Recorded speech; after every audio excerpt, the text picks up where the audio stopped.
മലപ്പുറത്ത് കുറച്ചുകൂടി പോലീസ് ഇടപെട്ട സാഹചര്യം ഉണ്ടാവുന്നു. ലാത്തി വീശേണ്ടി വരുന്നു.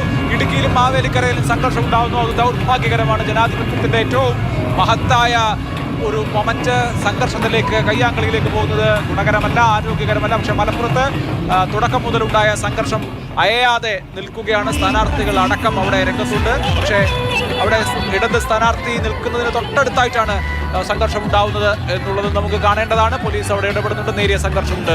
പലയിടത്തും കലാശം കൈവിട്ടു പോകുന്നതിൻ്റെ ദൃശ്യങ്ങൾ, അതിൻ്റെ വിവരങ്ങൾ വരികയാണ്. 3 സംഘർഷം ഉണ്ടായിരിക്കുന്നത് കലാശഘട്ടനെ തുടർന്ന്. ഒന്ന് മാവേലിക്കരയിൽ, പിന്നെ ഇടുക്കിയിൽ, പിന്നെ മലപ്പുറത്ത്.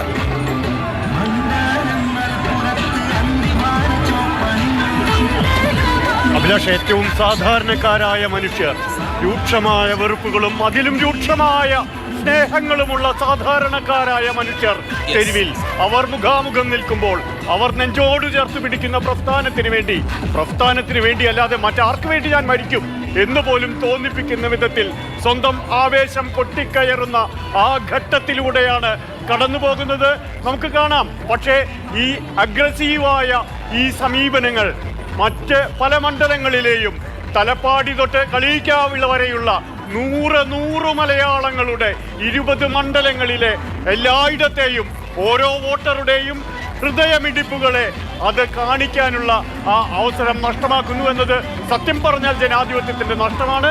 പക്ഷേ ഇപ്പോൾ തിരുവനന്തപുരം, പത്തനംതിട്ട, ആറ്റിങ്ങൽ, തൃശൂർ, ഇടുക്കി, വയനാട്, മലപ്പുറം, ഇതാ നമ്മുടെ പേരൂർക്കടയിൽ വീണ്ടും ജനസാഗരം ഇളക്കി മറിച്ച് സ്വന്തം നേതാക്കളെത്തുന്നു.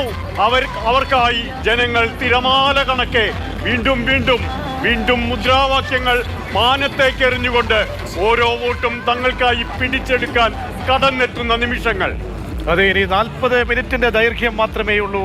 ആ ആവേശം കൊട്ടിക്കയറിക്കൊണ്ടേയിരിക്കുന്നു. അത് ഇറങ്ങാൻ ഇനി 40 മിനിറ്റുകൾ മാത്രം. അങ്ങനെ നമ്മൾ കണ്ടുപോയ, കേട്ടുപോയ, നമ്മൾ അനുഭവിച്ചറിഞ്ഞ ഈ 40 ദിവസം അതിന്റെ സംഗമ ഭൂമിയാണ് സിപിഐയുടെ ദേശീയ ജനറൽ സെക്രട്ടറി ഡി രാജ.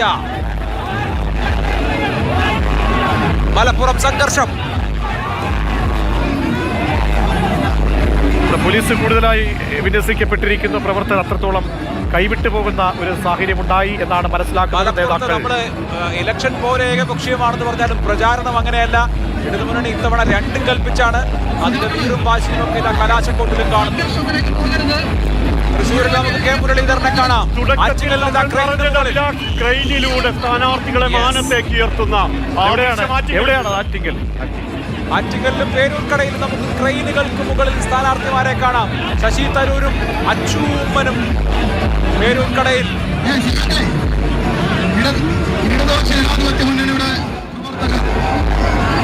തൃശ്ശൂരിൽ K Muraleedharan, T N Prathapan, അങ്ങനെ നേതാക്കളൊക്കെ തന്നെ അണിനിരക്കിയാണ്. തൃശ്ശൂർ മണ്ഡലം അങ്ങനെ വ്യത്യസ്തമായ കാഴ്ചകൾ പകർന്നു നൽകുകയാണ്. ഇപ്പോ മലപ്പുറത്ത് സ്ഥാനാർത്ഥി വസീഫ് തന്നെ. ഇടതുപക്ഷ ജനാധിപത്യ മുന്നണിയുടെ പ്രവർത്തകർ സംഘർഷമുണ്ടാവുന്ന സ്ഥലത്ത് നിന്ന് മാറി നിൽക്കണമെന്ന് ആവശ്യപ്പെടുകയാണ്. മൈക്ക് കയ്യിലെടുത്ത് മുദ്രാവാക്യം വിളിക്കുന്നു ഇടതുപക്ഷ സ്ഥാനാർത്ഥി വസീഫ് മലപ്പുറത്ത്.